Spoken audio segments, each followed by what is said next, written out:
Bhagavate Vasudevaya. Om Namo Bhagavate Vasudevaya.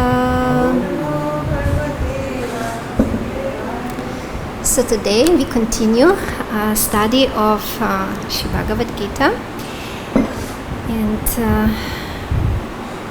we are at text 19 of the 13th chapter.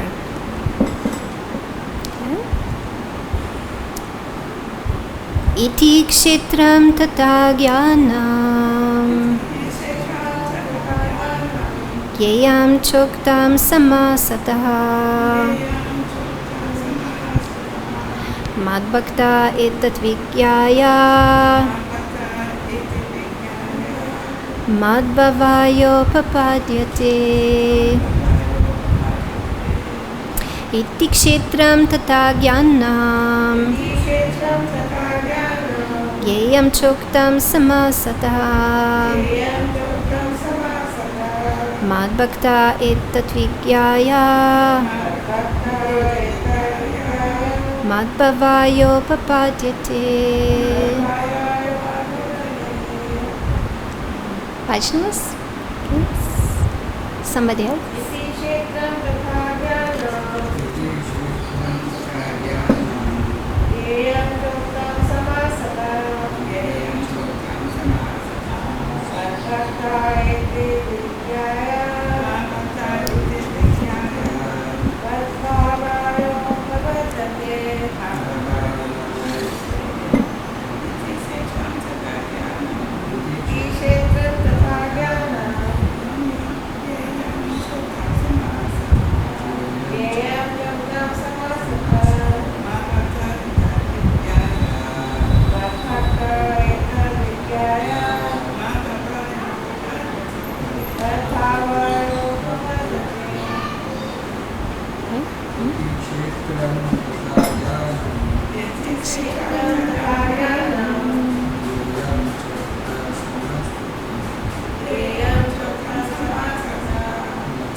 Iti, thus, kshetram, the field of activities, the body, tata, also, jnana, knowledge, yeya, the knowable, cha, also, uktam, described, samasataha, in summary, madbhakta, my devotee, etat, all this, vigyaya, after understanding, madbhavaya, to my nature, upapadyate, attains. Thus, the field of activities, the body, knowledge, and the knowable have been summarily described by me. Only my devotees can understand this thoroughly and thus attain to my nature. Purport. The Lord has described in summary the body, knowledge, and the knowable. This knowledge is of three things: the knower, the knowable, and the process of knowing. Combined, these are called vijnana, or the science of knowledge. Perfect knowledge can be understood by the unalloyed devotees of the Lord directly. Others are unable to understand. The monists say that at the ultimate stage, these three items become one, but the devotees do not accept this. Knowledge and development of knowledge mean understanding oneself in Krishna consciousness. We are being led by material consciousness, but as soon as we transfer all consciousness to Krishna's activities and realize that Krishna is everything, then we attain real knowledge. In other words, knowledge is nothing but the preliminary stage of understanding devotional service perfectly. In the 15th chapter, this will be very clearly explained. Now, to summarize, one may understand that verses 6 and 7, beginning from Mahabhutani and continuing through Chetana Dhriti, analyze the material elements and certain manifestations of the symptoms of life. These combine to form the body or the field of activities. And verses 8 through 12, from Amanitvam through Tattva Jnanartha Darshanam, describe the process of knowledge for understanding both types of knower of the field of activities, namely the soul and the supersoul. Then verses 13 through 18, beginning from Anadi Matparam and continuing through Hridi Sarvasya Vishchitam, describe the soul and the Supreme Lord, or the supersoul. Thus, three items have been described: the field of activity, the body, the process of understanding, and both the soul and the supersoul. It is especially described here that only the unalloyed devotees of the Lord can understand these three items clearly. So for these devotees, Bhagavad-Gita is fully useful. It is they who can attain the supreme goal, the nature of the Supreme Lord Krishna. In other words, only devotees and not others can understand Bhagavad-Gita and derive the desired result. Om Jnana Timirandasya Gyananjana Shalakaya Chakshurun Militam Yena Tasmai Shri Guruve Namaha Shri Chaitanya Manobishtam Stapitam Yena Bhutale Swayam Rupam Kadamayam Dadati Svapadantikam Vandeham Shri Guru Shri Utapada Kamalam Shri Gurum Vaishnavamscha Shri Rupam Sagrajatam Sagana Raghunatanvitam Tam Sajivam Sadvaitam Savadutam Parijana Sahitam Krishna Chaitanya Devam Shri Radha Krishna Padam Sahagana Lalita Shri Vishakanvitamscha He Krishna Karuna Sindhu Dinabandhu Jagatpate Gopesha Gopika Kanta Radhakanta Namostute Tapta Kanchanga Gorange Radhe Vrindavaneshwari Vrishabhanu Sute Devi Pranamami Hari Priye Vanchakalpatarubhyascha Kripa Sindhubhya Evacha Patitanam Pavanebhyo Vaishnavebhyo Namo Namaha Shri Krishna Chaitanya Prabhu Nityananda Shri Advaita Gadadara Shivasadi Gora Bhakta Vrinda Hare Krishna Krishna Krishna Hare Hare Hare Rama Rama Rama Hare Hare Iti kshetram tata jnanam gyayam choktam samasataha madbhakta etat vikyaya madbhavayo papadyate. Thus the field of activity is the body, knowledge and the knowable have been summarily described by me. Only my devotees can understand this thoroughly and thus attain to my nature. So I'm asking for the blessings of all the assembled Vaishnavas and also those who are hidden, who are not present here but maybe just listening, so that I may say something. This beautiful verse of Bhagavad-Gita in Sri Vrindavan Dham. We can see actually in this verse that Krishna is giving the summary of the entire chapter that has been already discussed. And so I will just shortly refresh what you have been already hearing and discussing in the previous days and weeks. In the very beginning, Arjuna asked 6 important questions. He asked what is Purusha, or the enjoyer, what is the Prakriti. He asked about the Kshetra, or the field of activity, the Kshetra Gya, or the knower of the field. And then he also asked about the Jnanam, the knowledge, and the knowable, or Gyeyam. And then Krishna slowly started answering all these questions and actually describing and analyzing all these points. And we can see in this purport, Srila Prabhupada shortly gives us the synopsis of what Krishna has described. Srila Prabhupada is saying that Krishna was explaining 3 items. He was explaining the field of activity, then he was explaining the process for understanding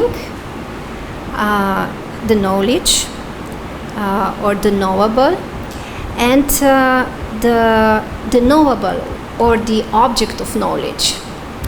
And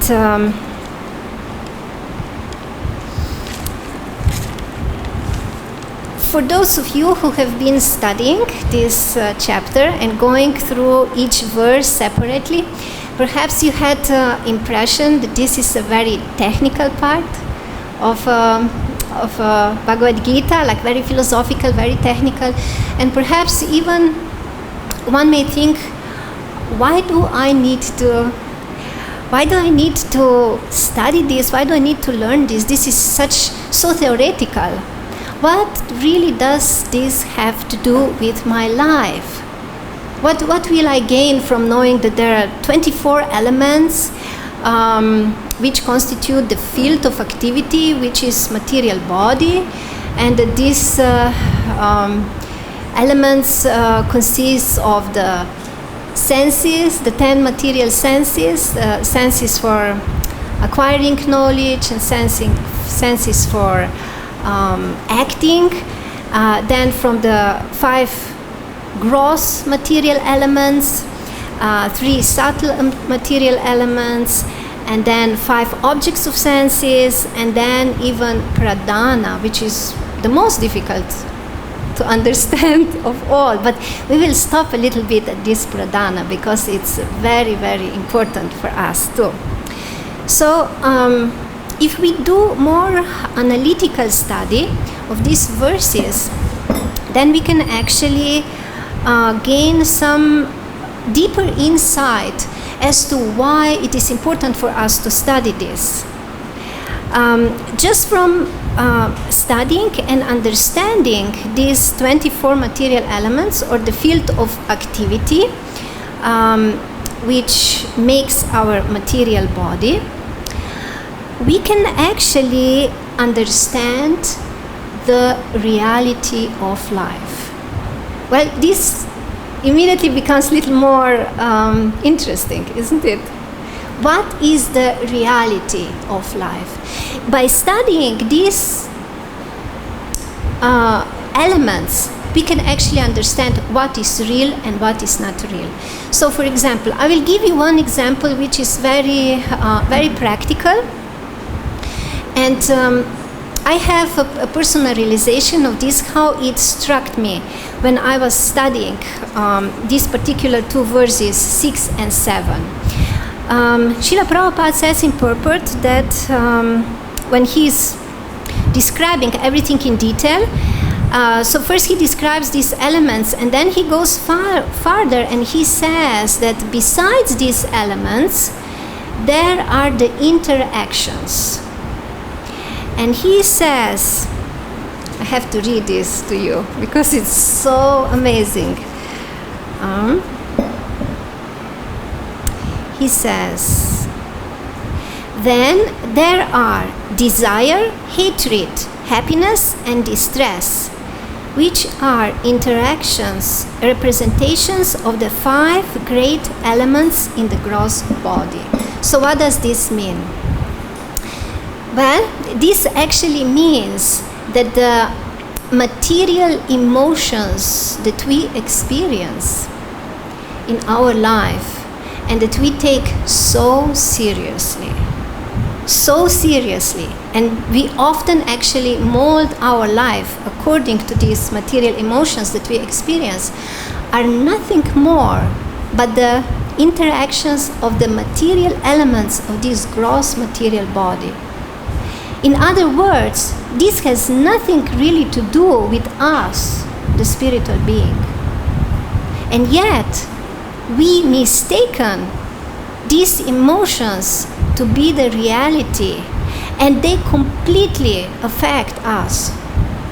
How we perceive ourselves, how we perceive our life, everything around ourselves. And then we also behave accordingly.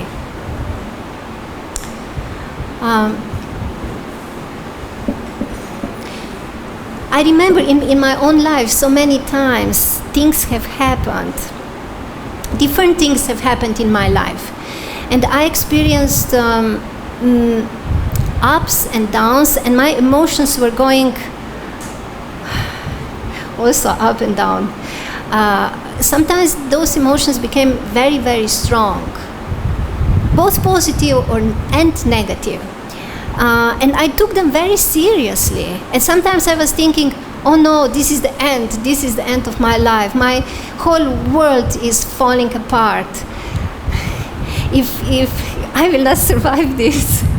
When something material has happened.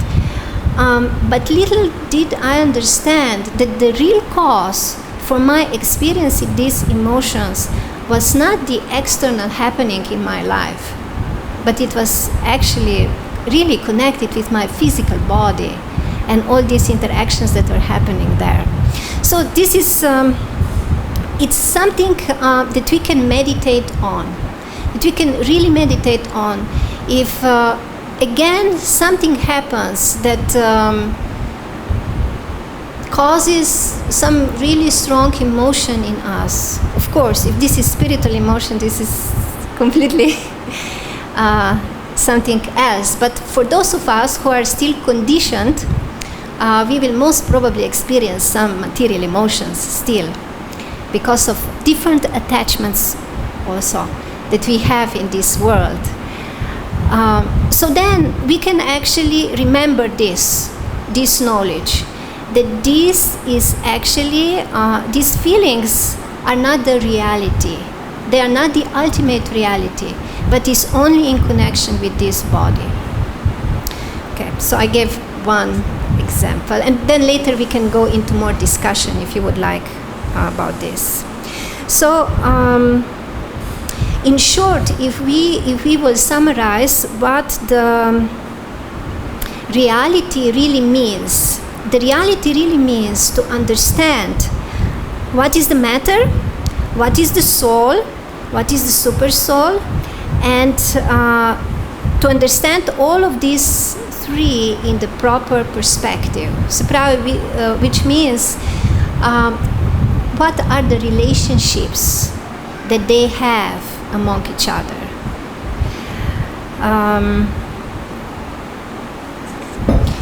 When we understand that we are not this material body, but that our nature truly is spirit, and that we truly belong to the Supreme Spirit, to the Supreme Lord, when we understand this dynamic, this relationship, then we can start slowly getting detached from those happenings, because whatever is happening with the material body, it's constant change. This is the rule of the matter, the rule of the material nature is constant change.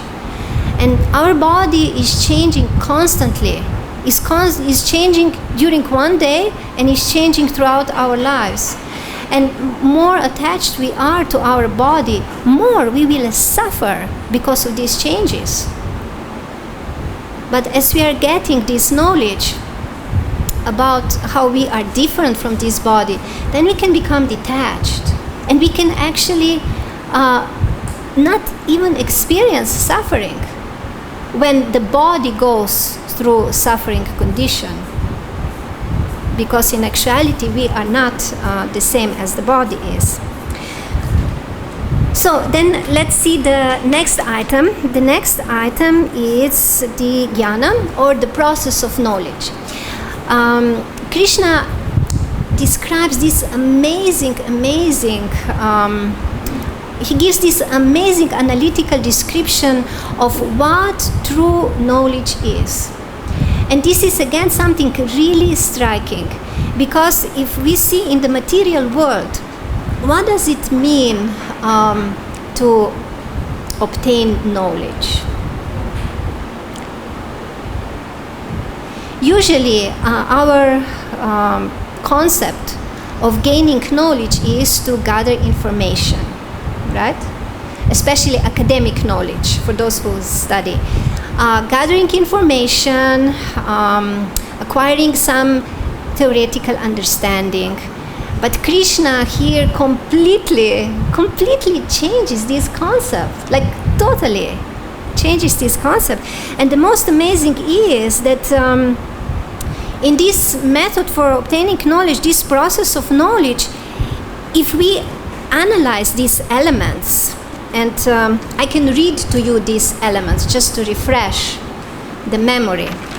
It begins with humility, then pridelessness, non-violence, tolerance, simplicity, accepting a spiritual master, cleanliness, steadiness, self-control, renunciation of objects of sense gratification, absence of false ego, perception of evil, of birth, death, disease, and old age, detachment, no entanglement with wife, children, etc., even-mindedness among pleasant and unpleasant events, unalloyed devotional service, aspiring to live in a solitary place, detachment from general masses of people, accepting importance of self-realization, and philosophical search for absolute truth.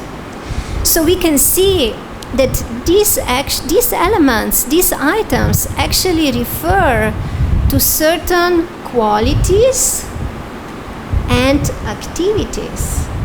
So this is something alive. This is not some dead information. This is something alive. Person who really has knowledge, he manifests that through his behavior, through the way he acts. This is truly amazing. And then another thing is that this method of gaining knowledge, it actually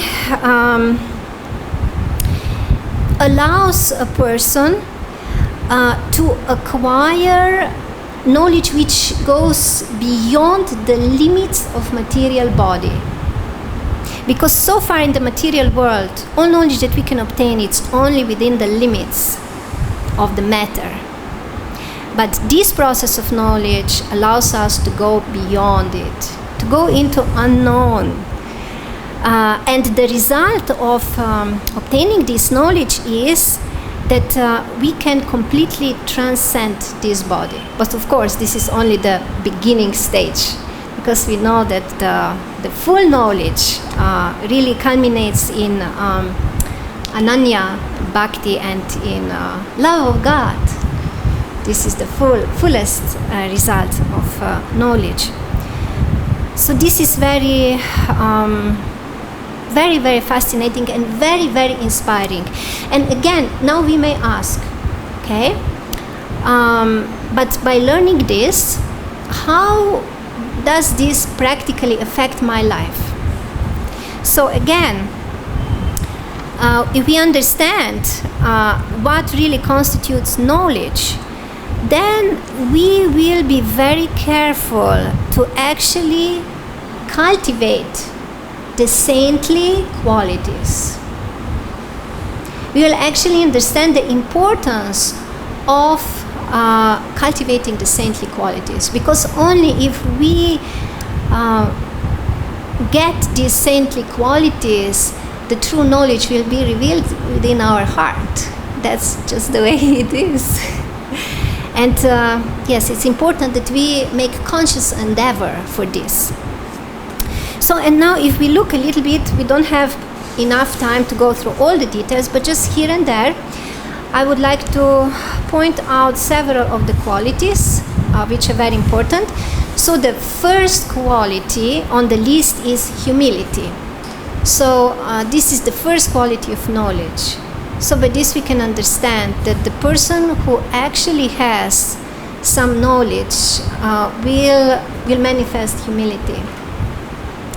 We will not really see pride in such a person. And on the other side, if one is introspective, as we are, some of us are still in the conditioned state, when we see in ourselves pride arising, then we can understand that yes, there is not so much knowledge yet. We don't really have so much knowledge, and we have to try harder to cultivate the good qualities and to please the saintly Vaishnavas. Then another very important item is accepting a spiritual master, because actually the true acquiring of knowledge cannot really start unless we accept a spiritual master. We can only come to some preliminary stage without a spiritual master. Like if we look in the stages of bhakti, of progress in bhakti, we can begin, we can gain a little bit of faith, shraddha, and then we can start associating with the devotees, sadhu sangha. But unless we accept the spiritual master, we cannot truly perform bhajana kriya, because bhajana kriya really starts when we accept spiritual master in the heart, when we accept initiation, and we accept his guidance and instructions, and start actively engaging in the sadhana process and in practical devotional service. And then what really starts happening, the interesting thing is that some of these qualities here also give some indication what is happening. We have the next quality after accepting a spiritual master, we have cleanliness. And the interesting thing is that in one sense the process of sadhana, what does it really do? We know that the result of sadhana is bhava. It's awakening of loving emotion towards the Lord. But how do we come to that point? We come to that point through purification, through cleaning the heart, cleaning the mind. So the spiritual master is the person who engages us in this cleansing process. And of course, in the ultimate sense, this cleanliness refers to removing the influence of false ego. We cannot become free from false ego unless we have a spiritual master. It is not possible. Like outside of Vaishnava society, there are so many different spiritual groups, and there are so many different mentors and even people who help in self-development. But what do they really do? In most cases, they actually increase the false ego of a person. But the real process is that our false ego, our false identification, our false attachment to the material body and material life starts decreasing, and this happens with the help of the spiritual master. And then other things start manifesting. We can see the steadiness. Steadiness really comes when we are to a certain degree already purified. It's the stage of nishta. At that time, a large percent of the unwanted qualities, anarthas, is gone. And of course, there are also other qualities, and I will not be able to go on into all of them. But among all of these qualities, the most important is unalloyed devotional service to Krishna. Without these qualities, all other qualities are without the proper standing. This is the key quality among them all, and it's the most important to really cultivate. For many of us, we may not be able to, we are not on the stage of pure devotional service, but we can practice. We can practice pure devotional service if we engage in our sadhana process without selfish motivation. If we have a right motive, that we really want to achieve Krishna, we want to achieve pure devotional service. Okay, so now I would like to spend a little time also at the last item on the list of Srila Prabhupada. So this is the knowable, the Geyam, which refers both to the soul and to the super soul. And now again, we may ask, okay, this again, it's very difficult, very, very, very difficult to understand the soul, because we know from the second chapter that the soul is amazing. Nobody can really understand the soul in true. What to speak about the Supreme Lord?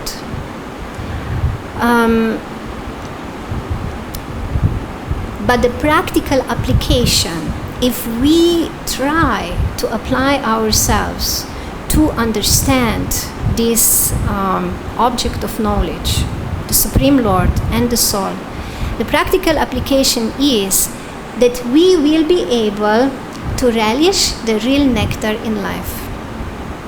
And this is a very important goal for every one of us, because as a pleasure-seeking beings, we truly are looking for happiness in life. By the understanding of the Lord to be the supreme enjoyer, we can actually understand that all our attempts to become happy, separate from the Lord, are completely useless. Completely useless. From the very beginning, there is no use in this endeavor, in wasting our energy in this. If we truly want to be happy, there is only one way, only one possibility, and this is that we try somehow or other to give pleasure to the Lord, and then we can enjoy. When He is pleased with us, then we can enjoy in bliss, especially here in Sri Vrindavan Dham, which is the concentrated bliss by the mercy of the Dham. Actually, I had more to say, but the time is going really fast. So maybe if you have some... it is 5 minutes fast. Okay, because I thought it's going really fast. Okay, good. So then we have a little... Yeah. So then we have a little more time.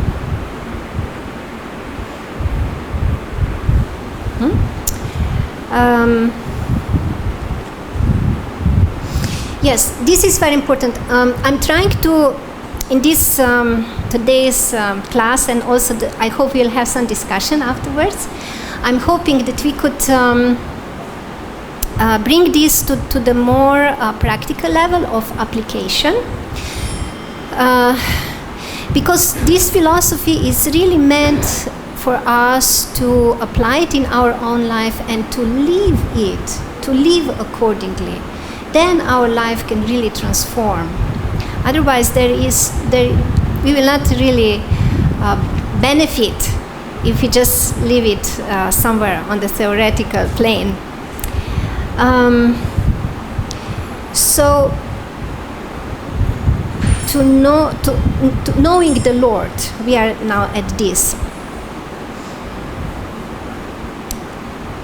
there is one point that Srila Prabhupada is making also in this purport, and he says, actually, this is actually the link between the verses 18 and this present verse 19. The link actually is, or the connection is, who can actually gain the understanding of these three items. And Srila Prabhupada is explaining in this purport that the understanding of these three different items can gain the devotee who is, the one who is real devotee of the Lord, the Ananya Bhakta. And he very strongly says that other people cannot really understand. So in other words, somebody who is not a devotee cannot understand at all these topics. And also, as far as we are concerned, it again depends on our sincerity. Of course, if we are Ananya Bhaktas, then this is revealed to us. But if we are not, then we may still stay bewildered and confused, at least in certain aspects of our understanding. And in this regard, I would like to give another quote. This is a verse from the 7th chapter. Yesham tvanta gata papam jananam punya karmanam tedvandva moha nirmukta bhajante mam drida vrataha. Which means that who can really get out of this delusion? Only those who have been very active with pious acts, who have acted piously in this life and in the previous lives, such people can actually rise above the delusion. And actually, in more detail regarding this verse, what does this mean with those pious acts? The acharyas actually explain that this refers to the service to great souls, service to great Vaishnavas. Because when the great Vaishnavas are pleased with us, then our sinful activities come to end.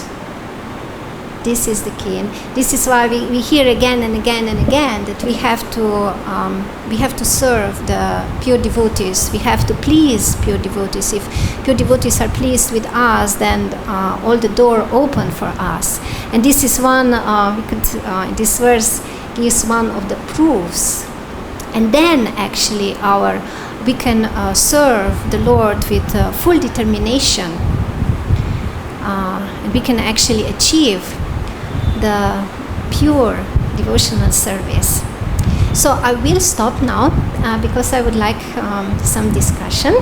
So please, if you have any comment or anything to add or ask on any of these items, please. Yes?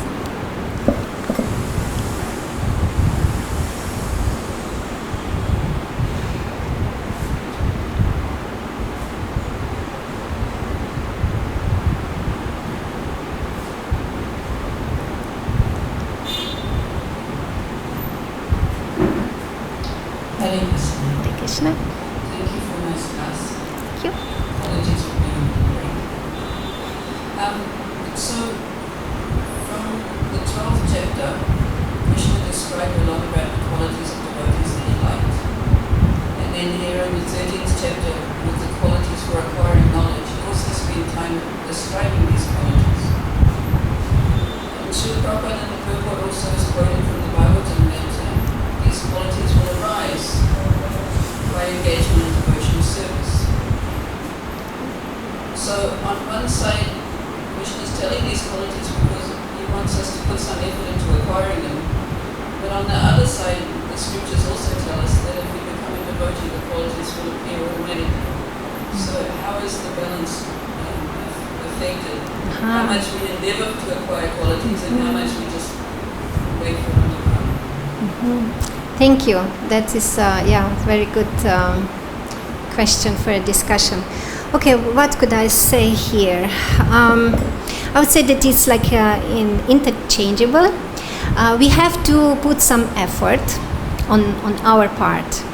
That we try to practice. For example, like once a devotee asked Srila Prabhupada how to become humble, and Srila Prabhupada said, just act as if you are humble, and you will gradually become humble.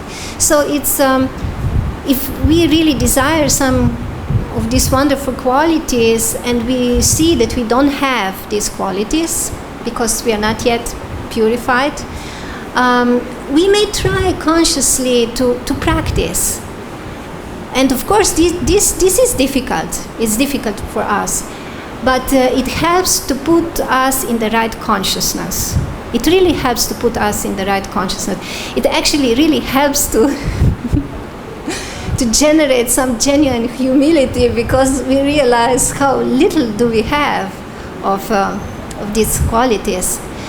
And then on the other side, when we make this little bit of effort, then the spiritual master will reciprocate. He will bless us. Krishna will reciprocate. He will purify our heart, because how do we really get purified? We really do get purified when Krishna is pleased with us, when Krishna is pleased with our endeavor to serve Him, to please Him.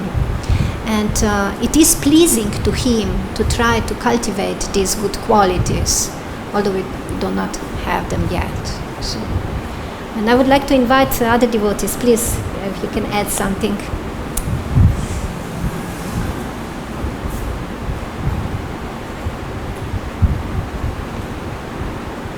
All the learned Vaishnavas.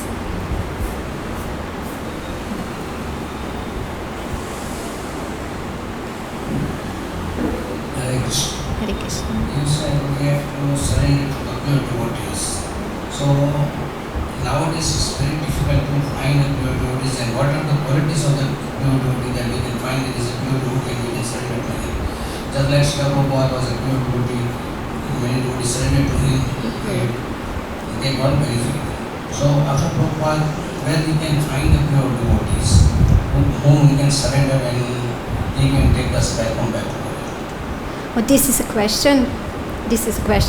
So the question is how we can find a pure devotee to whom we can surrender, and what are the qualities of the pure devotee. Okay. So we surrender to a devotee whom we accept as our spiritual master. So with other words, also your question refers to who is genuine spiritual master to whom we can surrender, a pure devotee spiritual master. It's a little bit interchanged, yes. So there are some qualities that are very important for a spiritual master. And first of all, the spiritual master must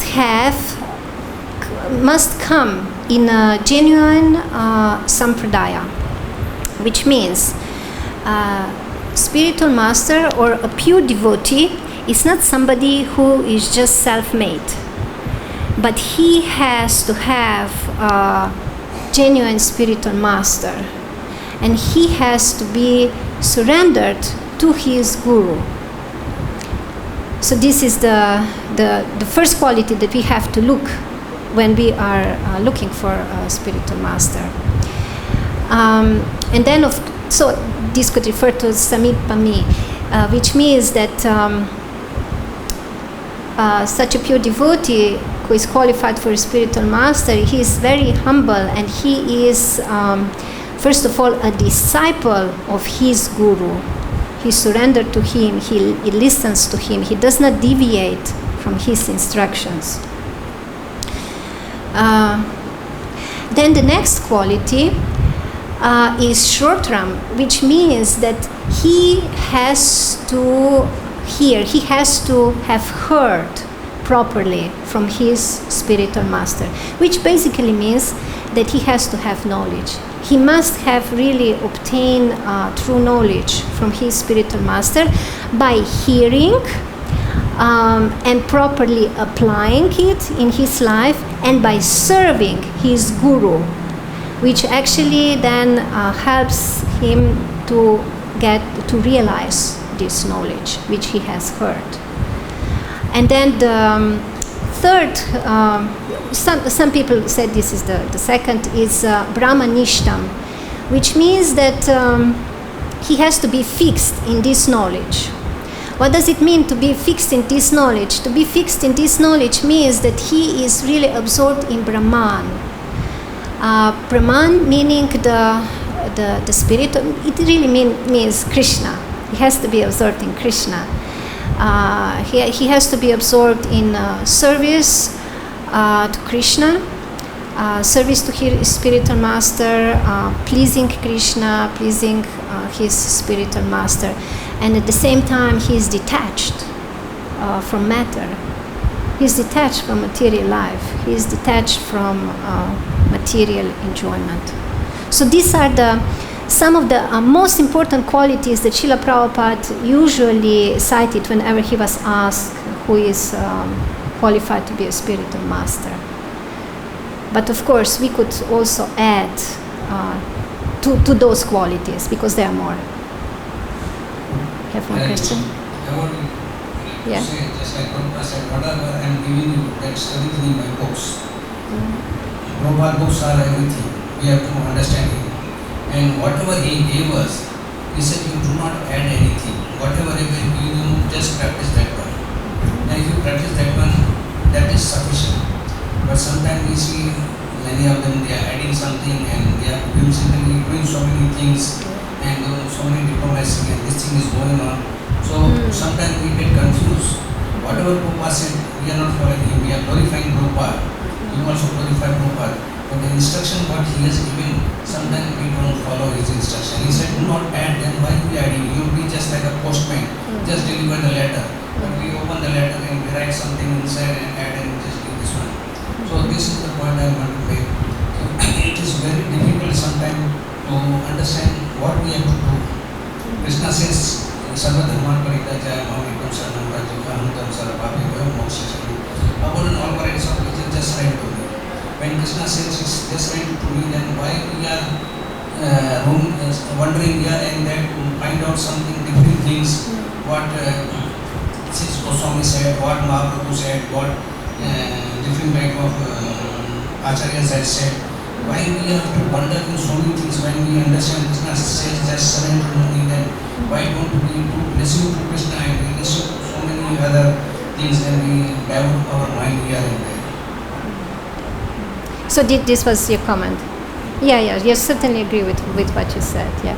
It's just that like some things, what Srila Prabhupada said, it does not differ from what the Acharyas said, and it does not differ from what Mahaprabhu said. So that's the same line. This is not difference, right? But it is true that sometimes, we can hear many things, yes. Different people may come up with some things that are not straight in the line of what Srila Prabhupada has taught us. Thank you for bringing up this point. Any other discussion? We have still some time.